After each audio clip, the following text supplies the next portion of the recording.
Helo a chroeso I Gaerdydd, Prifddinas Cymru.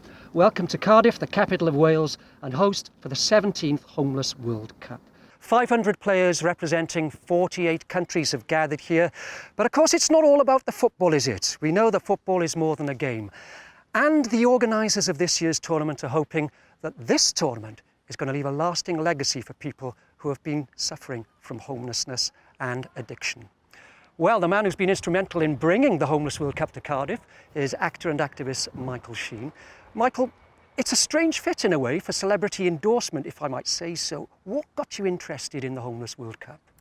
Because I saw that it works. I'm always looking to be involved in things that are effective and making change. And a lot of organisations and projects claim that it's doing that. And I saw that this actually does. And when you find something that works, you want to support it. So I got involved with a grassroots organisation, Street Football Wales, which operates out the Swansea area. And they supply the Welsh teams every year for the Homeless World Cup. And their equivalents are all over the world who put their teams forward. And when Street Football Wales got in touch with me at first, I thought I didn't really get it. I thought, why are you putting money and time and energy into creating football leagues and tournaments for people who are dealing with homelessness and social exclusion? Why are you doing that rather than just dealing with the homelessness and the social exclusion? And then I realised the brilliance of it, really, that that's exactly what they're doing, but they're using football as a way through to get in touch with people who would be very difficult to connect with otherwise. And once people come in, they're part of a team. They start to make social connections. They start to feel like they belong. People talk about it. If you talk to any of these players, they'll say it's like a family rather than like a team. And you start to get a bit of confidence. People who have been judged and have stigma around the sort of things, the experiences they're going through, suddenly they're not being judged anymore. They're part of a team. They belong. They get a bit of confidence, a bit of pride, a bit of motivation around health and well-being. You see people talking about how when they come on the pitch, suddenly they let go of all their stresses, all their cares, all the stuff they're dealing with in their day-to-day lives. And that creates an opportunity. That creates a foot in the door to be able to get change to these people, to give them the opportunities they deserve as much as anyone else. Side by side, though, with that personal change, which football and this tournament can bring, of course, is the wider perception of homelessness. Mm-hmm. And this year's festival is going to have food and drink, but also, importantly, a discussion tent. And I mentioned what you want to create here is a legacy. How are you going to do that? Well, using the tournament as a platform, really, for what it can launch for afterwards. We want it to be a fantastic, exciting and transformative experience for the people who take part in it, who come from all over the world to take part in it. We want it to be an engaging experience for the people who come to watch and watch the football and listen to the music and get involved in the debates. But the most important thing for me is what happens afterwards. How do we use this as an opportunity to create real change afterwards and to become more effective in dealing with these issues? And so the fact that the delivery partners for making this tournament happen are people like Welsh Government, Cardiff City Council, Cardiff University. These are organisations that have a lot of a big part to play around homelessness and social exclusion, particularly within the Cardiff area, obviously. So we're looking to work with them in the future. We're looking to work with the sector. So Cymorth Cymru, which is the umbrella organisation for everyone working in this area around homelessness, housing, social care. We're talking to them about what changes could happen. How can we use this as a catalyst for making change afterwards? And of course, the most important people to listen to are the people who are the real experts, who are the people who have lived experience of homelessness. It's these people who are taking part, and the people who are on the front lines of giving them the support. So we want to make sure that the source of our information, the most important source of the information for whatever happens afterwards, comes from them.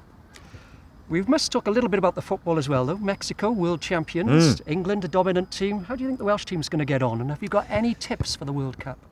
Well, the Welsh team, certainly the men's Welsh team, is very strong this year, I have to say. I think they're the strongest men's team we've had, certainly that I've been watching, and from what everyone says. So they've got the strongest chance they've ever had. I thought you'd say Wales to win. I'm not saying Wales to win necessarily. Of course, if we were ever going to win, this would be the year where we would do it. So you never know what's going to happen. Mexico, very strong team. America has won it a couple of times. The Scottish team are probably the strongest of the home nations. They've won it twice as well. But like I say, we're playing in front of a home crowd. So you never know what can happen this year. Now, they tell me you were a bit of a footballer in your day. Were you offered a trial for Arsenal? I was very good when I was about 12. That was my peak, really. It's been downhill since then. And I was asked if I'd be interested in playing for the Arsenal youth team when I was about 12. But it would have meant living in London then, and that wasn't my decision to make at 12. And, if my chances of ever making it to the first team are very remote. And even if I had, then your career would be over, you know, fairly early on, and just to the point where my acting career was really taking off. So I don't really regret it, but I still have a few pangs when I see teams running out Do you onto play the a pitch. bit now? Well, I used to play Soccer Aid every couple of years, and that was amazing. That was fulfilling a lot of dreams, to play in front of a capacity crowd at Old Trafford. And you with some of the played with greatest Zinedine players. Zidane. Yeah, with some of the greatest players Did you of have a all word time. with him about Gareth Bale for us? Yeah, that's a bit dodgy. If a director that I was working with said that sort of stuff about me, I'd have a few words for him. So yeah, I don't envy Gareth's position at the moment. But you know, it's what you do when things are not working in your favour that makes a champion. So it's about showing your mettle. All these players who are taking part here have gone through some of the hardest experiences you can go through, and here they are working hard to get themselves on track. So I think, you know, everyone has a lesson to learn from them. So I'm sure Gareth could learn from them. Just a quick local one here. You were brought up in Baglin, not far from Port My wife comes from Port It was in Cardiff Port City, last time I saw in it. Port Cardiff City against Swansea, big divide there. Which way do you go? I am completely neutral. I support neither of them. So I want to see teams do really well. You know, it's very sad to see Cardiff going down this year, not only because of the football and what it means for the community, but the foundation work that they do has been fantastic in the community. And obviously, if they're not in the Premiership, that restricts some of that work. So I'd love to see that happening again. And I know that Swansea City do fantastic work in their community as well. So all the very best to both of them. Just one final word. We've mentioned the word legacy more than once. If there's one thing that can come out of this Homeless World Cup, what would you hope that could be? To bring an end to homelessness, or at least when homelessness does occur, that we make it brief, rare and non-recurring. So we want to make sure that we're not just focusing on the point of crisis. Let's get support in earlier to people who are more at risk of it. You know, let's get more focus on preventative measures, and then afterwards, when people are in accommodation, give them the support they need to stay there. So that's what I'd like to see, and also for the general public to think about it.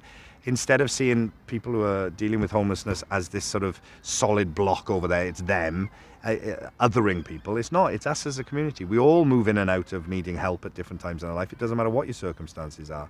If you lose a loved one, or you get ill, or you lose a job, you know, you get in a very vulnerable position. So I would love to, if we started to see this as being our community, bring everyone in, give people the help they need when they need it. Thank you very much. We're looking forward to a festival of football. Thanks for talking to us. Cheers. Thank you.